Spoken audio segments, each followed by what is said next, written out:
உங்க உடம்புல இருக்க கெட்ட கொழுப்பை குறைக்கணுமா? எனக்கு புரியுது, ஒரு மேஜிக் சொல்யூஷன் இருந்தா நல்லா இருக்கும்னு நாம எல்லாருமே நினைப்போம். ஆனா நான் சொல்ல சில சின்ன சின்ன விஷயங்களை ஃபாலோ பண்ணாலே நிஜமாவே நல்ல மாற்றங்களை பார்க்கலாம். முதல்ல சாப்பாட்டு பத்தி பேசலாம். எண்ணெயில பொரிச்ச ஸ்நாக்ஸ்க்கு பதிலா வறுத்த அல்லது ஆவியில வேக வச்ச உணவுகளை சாப்பிடுங்க.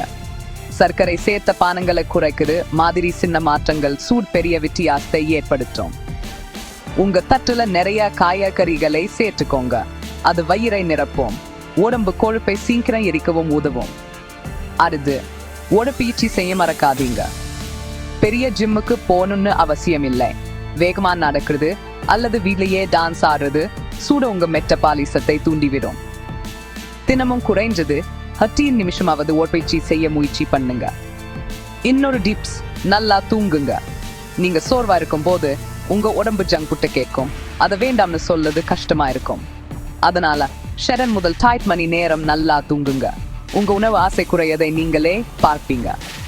கடைசியா நிறைய தண்ணி குடிங்க. சமயம் பசி மாதிரி தெரியது நிஜமா தாமா இருக்கலாம். உடம்பை ஹைட்ரேட்டடா வச்சுக்கிறது கொழுப்பை எரிக்கவும் உங்களை புத்துணர்ச்சியா வச்சுக்கவும் உதவும். எல்லாத்தையும் ஒரே நேரத்துல செய்யணும்னு அவசியம் இல்லைங்கிற ஞாபகம் வச்சுக்கோங்க. சின்னதா ஆரம்பிங்க, பொறுமையாயிருங்க. ஒவ்வொரு சின்ன வெற்றிக்கும் சந்தோஷப்படுங்க. உங்க உடம்பு உங்களுக்கு நன்றி சொல்லும், உங்க எனர்ஜி லெவலும் அதிகரிக்கும். இந்த டிப்ஸ் உங்களுக்கு பயனுள்ளதா இருந்தா கமெண்ட்ஸா சொல்லுங்க. பார்த்ததுக்கு நன்றி. பத்திரமா இருங்க.